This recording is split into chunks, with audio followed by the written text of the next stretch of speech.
আসসালামু আলাইকুম বন্ধুরা, কেমন আছেন সবাই? আজকে আমি আপনাদের দেখাবো আমার নানাবুর স্টাইলের বোরহানি রেসিপি। প্রথমে আমি একটি সাদা দইয়ের সরা পুরোটি ব্লেন্ডারে নিয়ে নিলাম। তারপরে দিয়ে দিলাম একটি কাঁচামরিচের পেস্ট।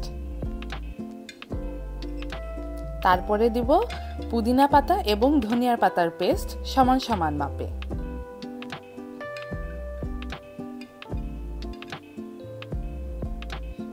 এরপরে দিয়ে দিলাম সরিষা বাটা, সাথে দিলাম আদা বাটা এবং চিনি।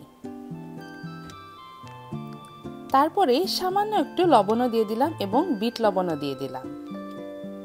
সাথে দিলাম মরি ভাজা গুঁড়ো এবং জিরা ভাজা গুঁড়ো একসাথে, এবং শেষে দিলাম একটু গোলমরিচের গুঁড়ো।